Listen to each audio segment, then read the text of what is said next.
Montana, 1880. My name is Colton White.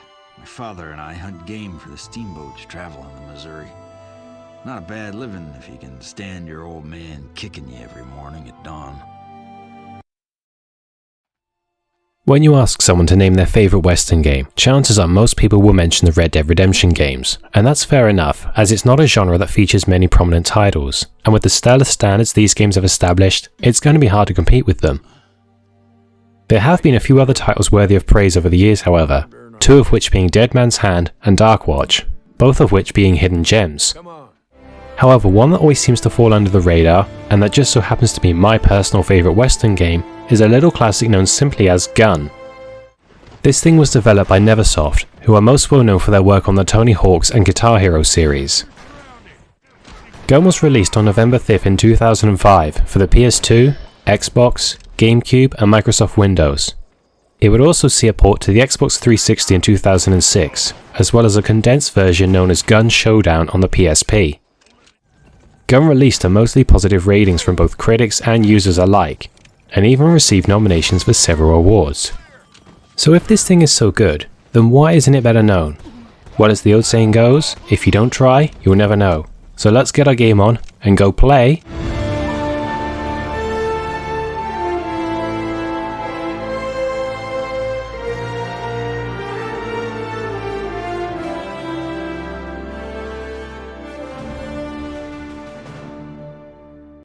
In Gun, you take on the role of Colton White, a young gunslinger who hunts and sells game with his father Ned for steamboats traveling the Missouri River. During one of their deliveries, Ned meets up with a woman named Sadie to discuss a private matter. As this is happening, the boat gets attacked by a bunch of renegades led by a chaotic preacher named Josiah Reed. The boat gets overrun, and just before the boilers blow, Ned throws Cole over the side, but not before asking him to go to the saloon in Dodge City and ask for someone named Jenny, along with revealing some pretty disturbing information. I ain't leaving you, Pa. God damn it, that's what I'm trying to tell you. I ain't your father. Now go!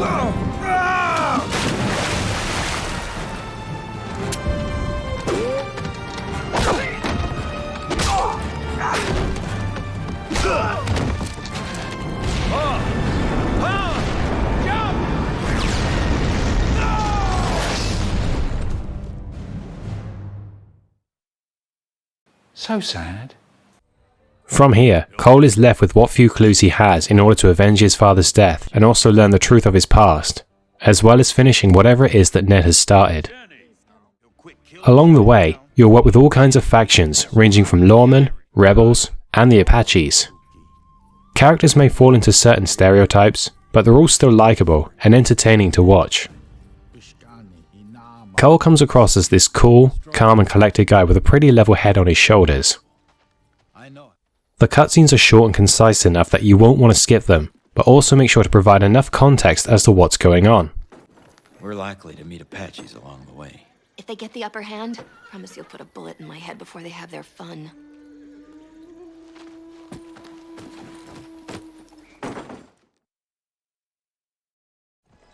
I'm not sure what engine this game runs on. I'm guessing that it may use the same engine as whatever the most recent Tony Hawk's game was at the time.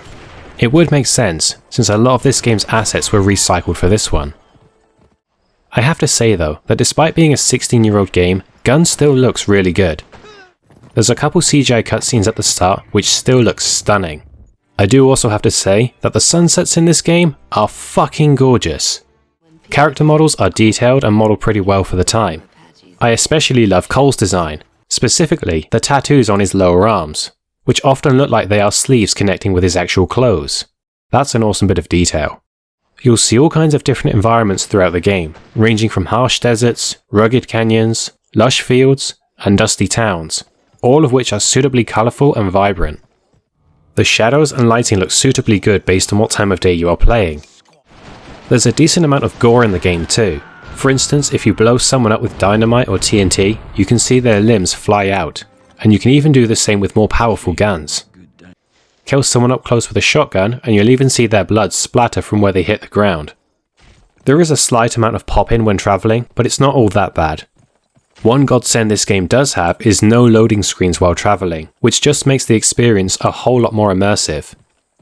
I will admit that by today's standards, and perhaps even those set by the early GTA games, that this so-called open world can feel a little bit small at times, since you can quickly traverse from one end of the map to the other in a matter of minutes.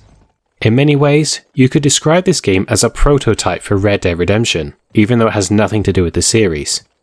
One little detail that I absolutely love is that the main menu pans around the area of where your next story mission takes place, which is an awesome bit of attention to detail. As you can tell from the footage, Gun is a third-person shooter. Well, no shit. At the start of the game you can choose from one of 4 difficulties: easy, normal, hard, and insane.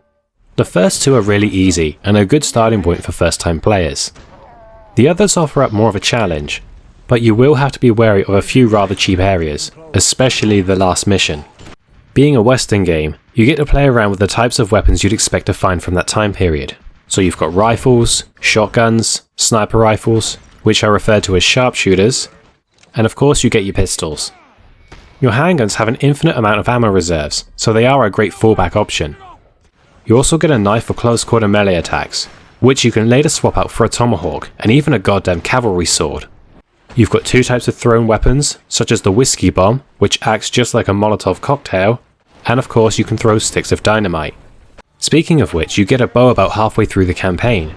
The final version even takes a page out of Redneck Rampage, where your arrows have a stick of dynamite attached, essentially turning this thing into a 19th century rocket launcher.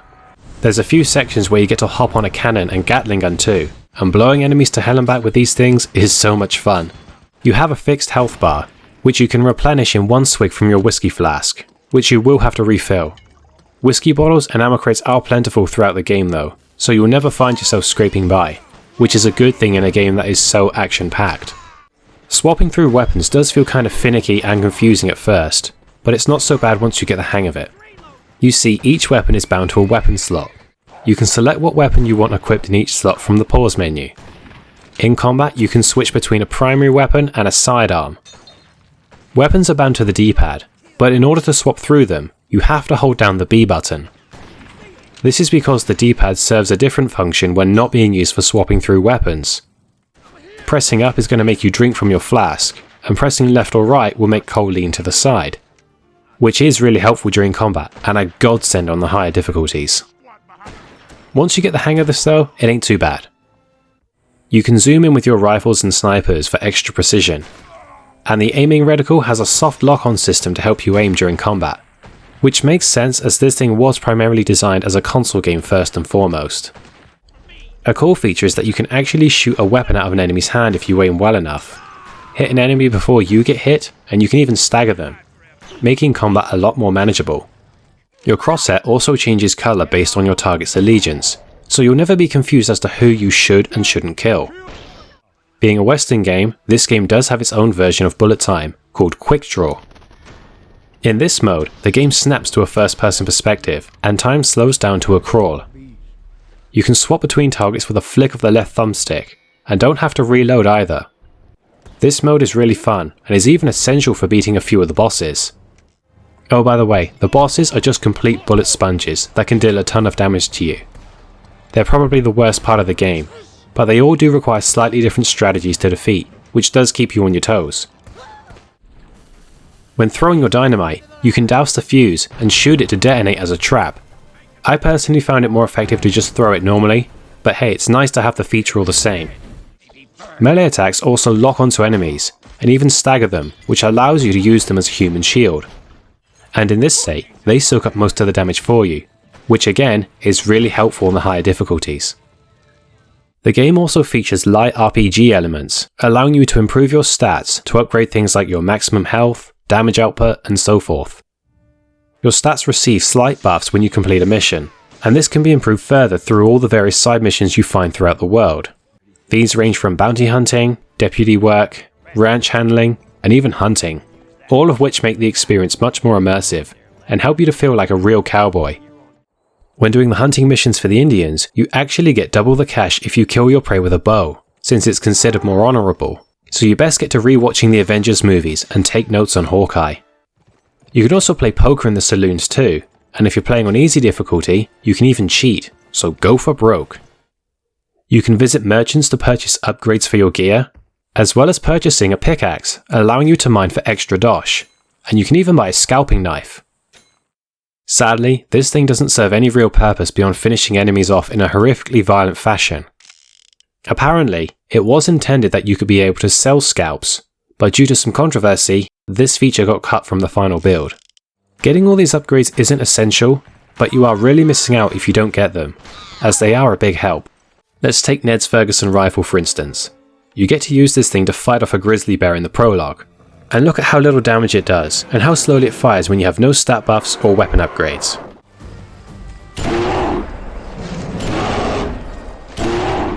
Later in the campaign you get to acquire this thing for yourself, and just look at how good this thing is when your stats are maxed out and you've bought all the upgrades.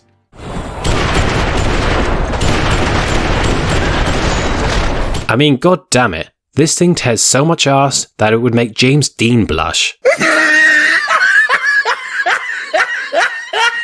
There's a few stealth missions in the game that simply require you to stay out of sight and use the bow for quiet kills. These aren't too hard and aren't all that prominent, so don't worry if you're not into that kind of thing. As you might expect, you can ride horses. Your horse's health is indicated by a green bar around your own health. Pressing the sprint button will spur your horse, causing its health bar to light up.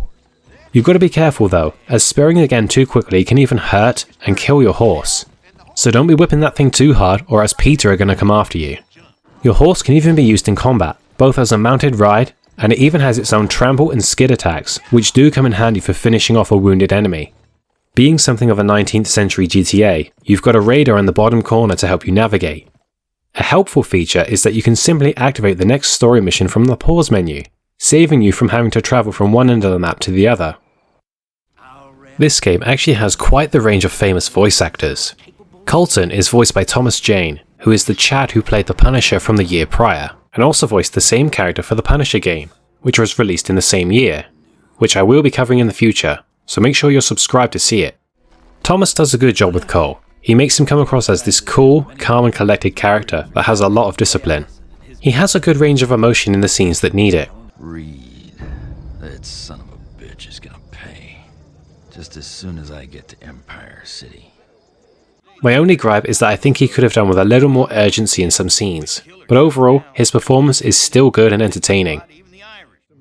Other voice acting powerhouses include Chris Christopherson, Tom Skerritt, Kath Seuss, Ron Perlman, and Brad Dourif. The villains in this thing always steal the show. Ron makes his character, Hoodoo Brown, come across as so suave. And I'll see if I can find some information on that scalawag Reed. And Brad makes Reed sound just like what you'd expect from a psychotic preacher. I will be gone!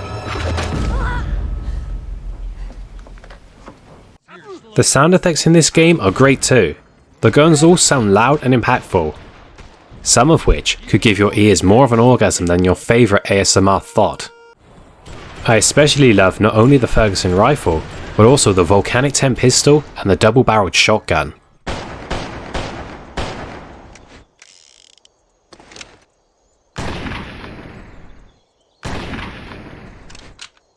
This game's music was composed by Christopher Lennertz, who has worked on the Medal of Honor series, and just like in those games, he absolutely kills it with this score. Every track is amazing and suits the tone and theme of where and when you are. The music in this game is decidedly cinematic, and the main theme still kills it to this day. It's easily within my top 10 favourite video game scores of all time, and hearing that thing play as you're riding across the plains will never get old.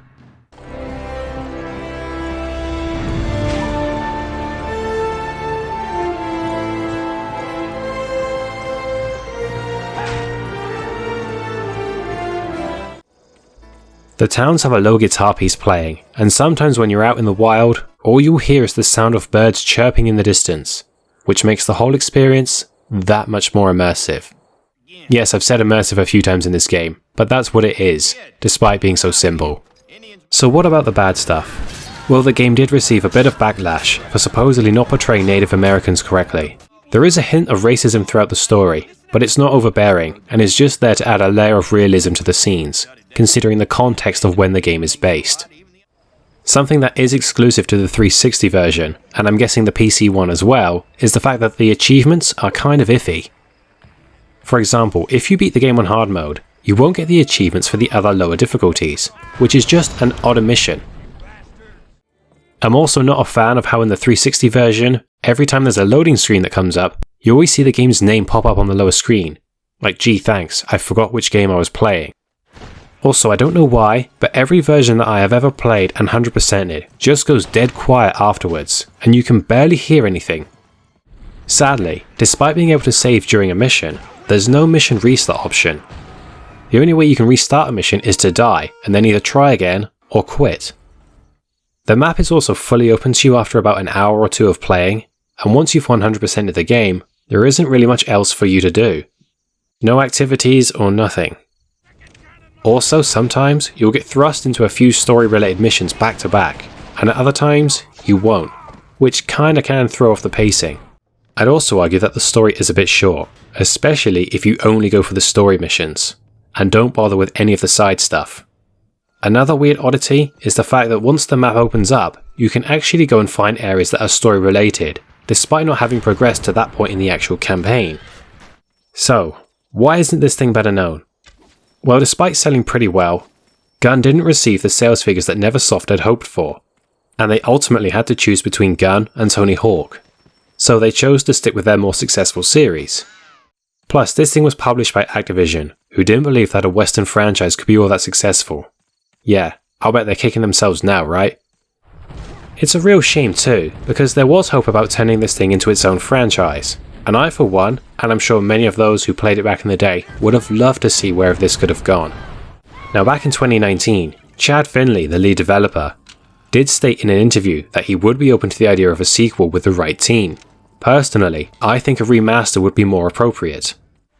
It would unfortunately get compared to Red Dead, but it does offer up a more simplistic and less overwhelming experience than something like RDR2. Don't get me wrong, I love that game, and the first one, but sometimes I feel like less is more, and Gun still manages to be engaging and has a more brisk pace, making it easier to pick up and put down. Who knows, maybe if someone does pick this thing up, a remaster could follow on to a sequel. I mean, it could never hurt to have more Western shooters, right? So anyway, that's it. I hope you all enjoyed my babbling about this hidden gem, and be sure to like and subscribe if you did, as I've got plenty more videos like this one on the way. So until next time, thanks for watching, and always remember to work hard and play harder. GG.